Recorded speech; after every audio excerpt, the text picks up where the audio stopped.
Let's take a look at the Unit 4 review for this Semester 2 exam. For the first part, it says we need to circle or highlight the correct answer. It says in a combustion reaction, the bonds of the reactants absorb energy in order to break. When the bonds of the products form, there is a release of energy. This is an example of an exothermic reaction because of the release of energy.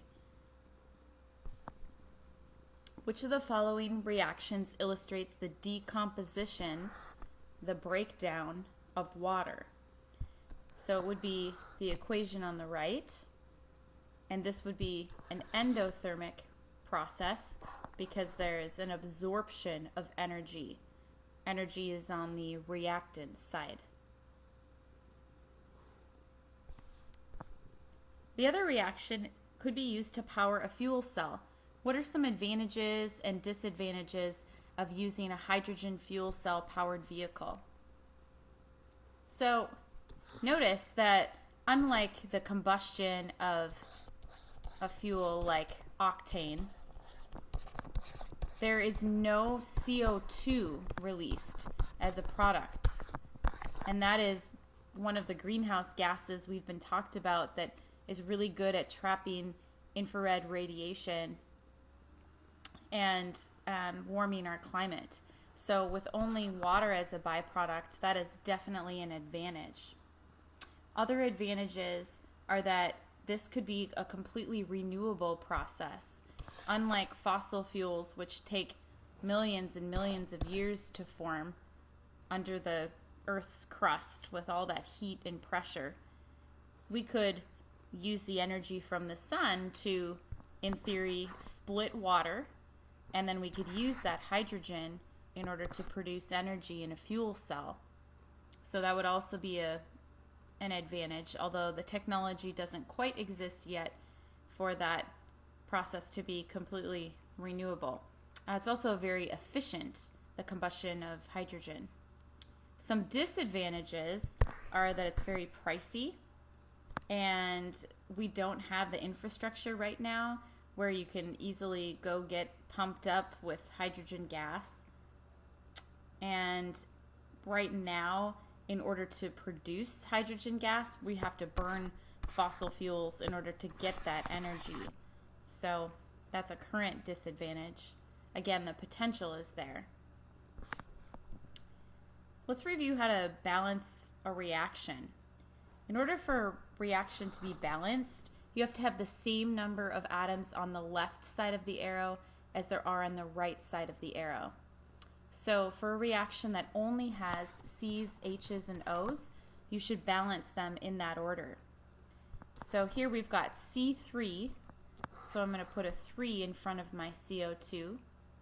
And we've got 8 H's, so I'm going to put a 4 in front of my H2 because 4 times 2 is 8. Then I'm going to figure out how many oxygens do I have on the right side.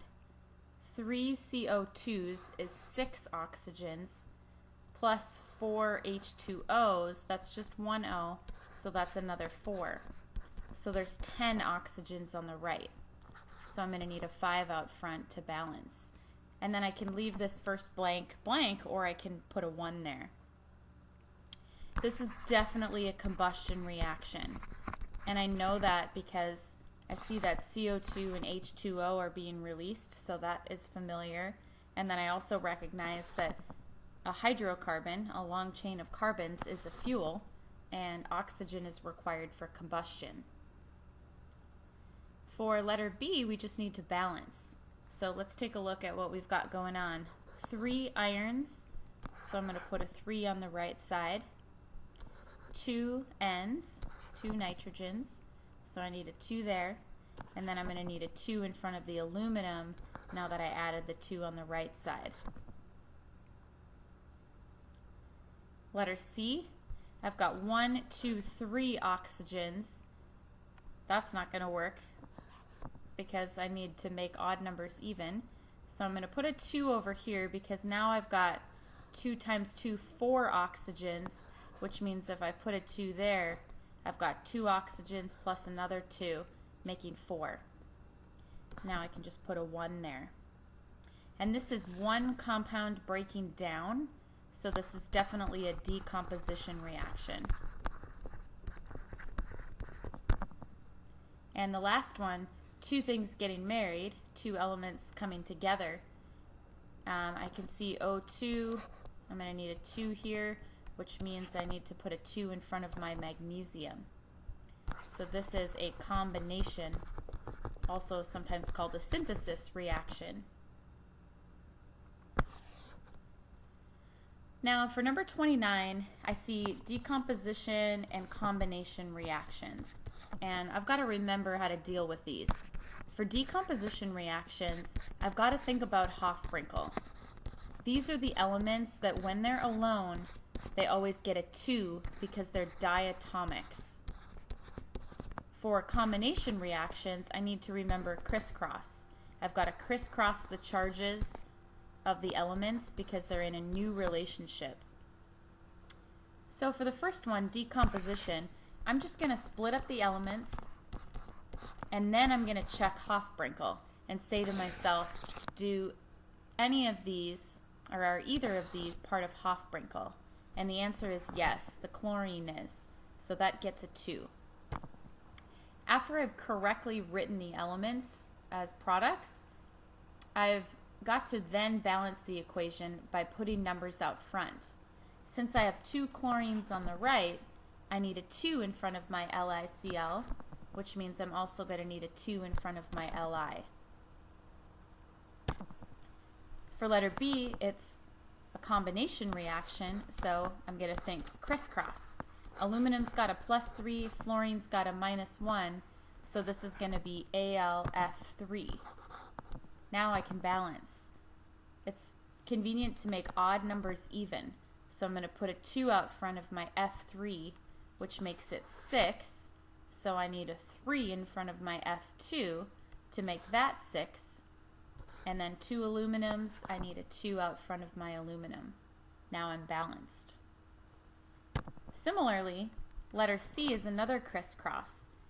Now something a little tricky is they list the potassium second, but since potassium has a positive charge, it should be listed first when it forms the new compound with bromine.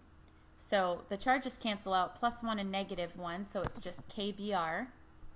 Since it's Br2 on the left, I need a 2 in front of my KBr and a 2 in front of my K. And then I've got a decomposition. So back to my think about Hofbrinkel, just first split up the elements and then check to see if either one is in Hofbrinkel. And yes, nitrogen is, so it gets a 2. Now I'm going to put a 2 out front to make this be 2 nitrogens, which makes it 6 sodiums. Number 30 is definitely a skill that you want to practice before taking the final. You should be able to read the words of an equation and actually write it out. So it says that H2SO4 is forming from water and sulfur trioxide gas. And it says the sulfuric acid is aqueous. It tells you to balance the reaction, and I see 4 oxygens on the left, 4 on the right, 1 sulfur on the left, 1 on the right, 2 hydrogens on the left, 2 on the right. So it's already balanced. Yay. Number 31 is a little bit different. It says when you add ammonium nitrate to water, the beaker turns cold. Is that endothermic or exothermic? Well, that would be endothermic because the system is absorbing energy from the surroundings, which makes them feel colder. For number 32, you're asked to draw an energy diagram for this reaction. And since the heat of reaction is negative, that is a sign that this is an exothermic reaction. And so the shape is going to be the reactants are higher in energy than the products. And then you have to remember that it takes some energy to break the bonds. There's an intermediate phase, and then the release of energy is this down slope. So I don't know if I drew this very well to scale, but I've got my reactants here. And then the products, it says, are 2H2O plus O2. And the activation energy, the energy it takes to break the bonds, is 357 kilojoules per mole. And the heat of reaction, the net energy released, is 165 kilojoules per mole. So again, the energy needed to break the bonds of the reactants, which, by the way, hydrogen peroxide, H2O2, we're breaking these bonds between the hydrogen and oxygens, and then the bond between the two oxygens. It takes 357 kilojoules per mole's worth of those reactants. The total energy we get from making the new bonds is the 357 plus the 165, which comes out to be 522, and I'm going to make it negative to show that it's releasing energy. And the net energy from making the product bonds is 165 kilojoules per mole, because we had to put 357 kilojoules per mole in, and so even though we're getting a lot of energy released, the difference between those two numbers is the negative 165. And remember, the bonds that we're making are between the oxygen and the two hydrogens in the water molecule, and we're making a double bond between those two oxygens. So there is a energetically favorable bond energy for these products that makes them lower in energy than the reactants. So that's why in this rearrangement of atoms, there's a net release of energy. What if we had a reaction that had an activation energy of plus 157 kilojoules per mole instead of the 357?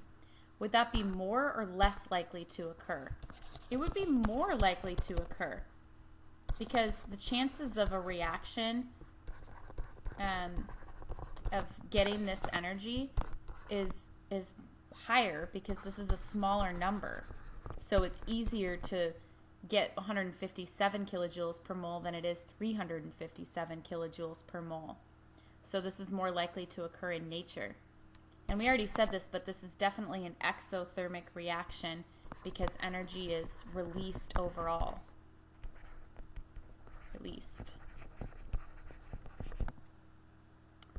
And then what if we have to draw the reverse reaction?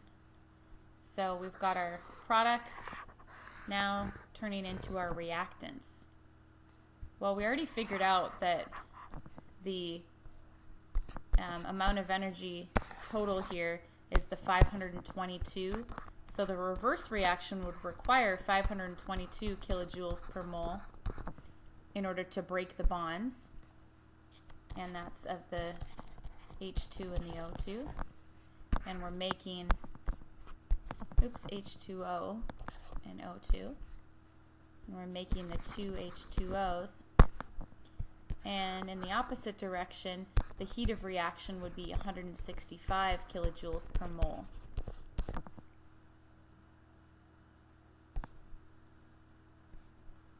I think that's all it asks for that one. Yep. Moving on to stoichiometry. What if you're starting with 14 moles of iron 3 chloride? How much chlorine do you need? Well, for every 2 moles of this, you need 3 moles of chlorine. So you need 1.5 times more. So in my head, I can do that and say, okay, 14 times 1.5 is 21. But the way to write it out, to use dimensional analysis to help you, is we want to write out the units we want to cancel out on the bottom. So moles of FeCl3, we want to write that on the bottom, and we're looking for moles of chlorine. Then, the numbers out front of the balanced equation are what you write in here. So for every 2 moles of FeCl3, you need 3 moles of chlorine. Then you multiply across the top and divide by the bottom to get your final answer. Oops, 14 times 3 divided by 2, 21 moles. And then check out what units are canceled and what you're left over with, and write out your full units. How much oxygen, and it says mass, so that means grams, would be produced if you had 75 grams of potassium chlorate? Well, let's figure out how many moles this is so that we're speaking the same language as far as the numbers out front. I've got to add up the molar mass of potassium, chlorine, and 3 oxygens from the periodic table. So 1 mole of potassium chlorate is equal to 122.55 grams. So I don't even have a whole mole because I only have 75 grams. I've got a fraction of a mole. So if I stopped right there, I could figure out what fraction that is, but I don't need to. I'm going to continue on. So I'll have my answer in moles of potassium chlorate, and then I want to know about oxygen. Notice that for every 2 moles of potassium chlorate, you produce 3 moles worth of oxygen gas. Again, these numbers are coming from out front of that balanced equation. So now if I stopped, I would have my answer in how many moles of oxygen were produced, but it's more helpful to know the mass in grams. So I'm going to multiply by the molar mass of 1 mole of oxygen, which is 32 grams. And rather than doing each step and stopping along the way, I'm going to enter it all in at once. So I'm going to multiply everything on the top, divided by, parentheses, everything on the bottom. And in my calculator, you should get about 29.4 grams of oxygen.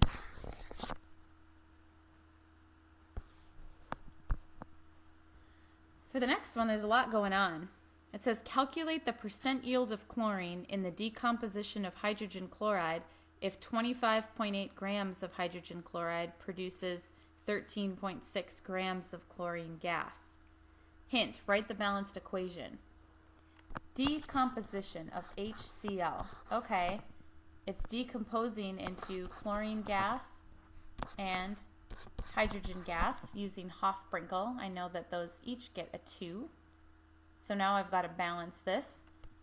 I'm going to put a 2 out front, and then I'm good.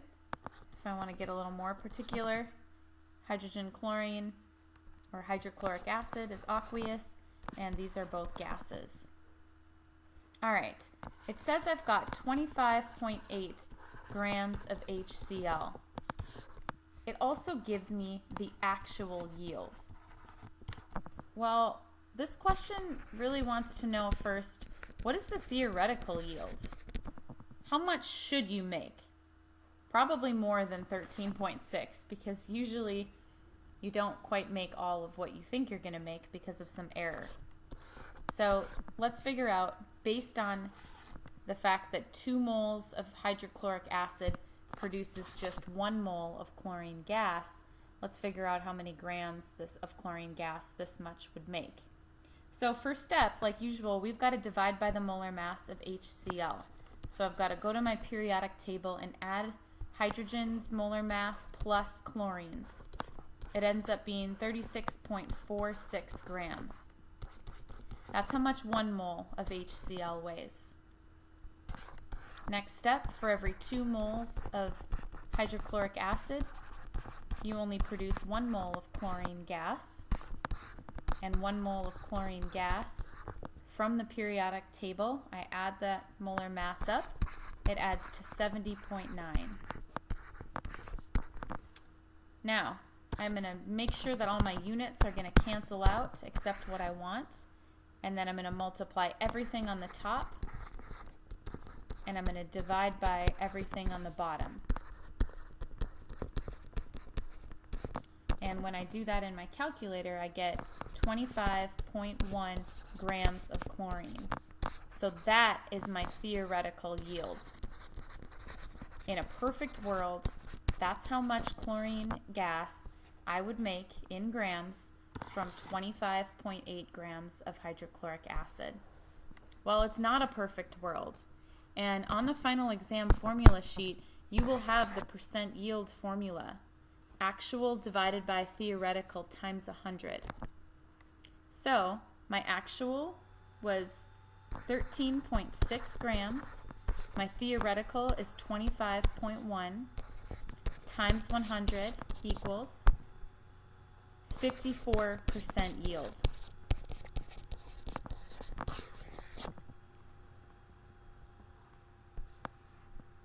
And then there's one more stoichiometry problem here.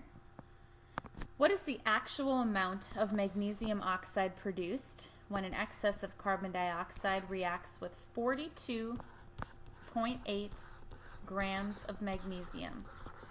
It says you've got a percent yield of 81.7. Okay, well, let's figure out what our theoretical yield of MgO would be. I can see already it's a 2-to-2 ratio, or 1-to-1. So I'm going to first divide by the molar mass of magnesium to get this into grams, or moles. 1 mole of magnesium. This is again from the periodic table. Then I'm going to convert moles of magnesium into moles of magnesium oxide, that 1-to-1 ratio. And then I'm going to want to know how much does this weigh in grams. So I'm going to go to my periodic table and add up magnesium's molar mass plus oxygen's, which adds up to 40.31 grams. Now I'm going to multiply everything on the top. 42.8 times 2 times 40.31 divided by everything on the bottom. 24.31 times 2. And that comes out to be 70.97 grams of magnesium oxide. It said here, though, that I only got 81.7%. So I can multiply by 0.817. So all I did was divide by 100 to get the percentage into a decimal. And now I get that the actual yield is 57.98 grams of magnesium oxide.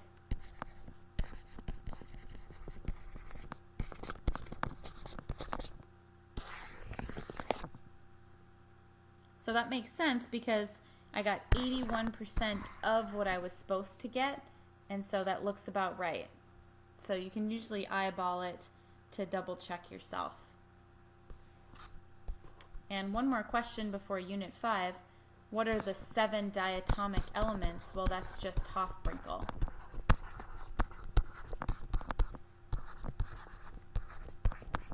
So know those 7 elements.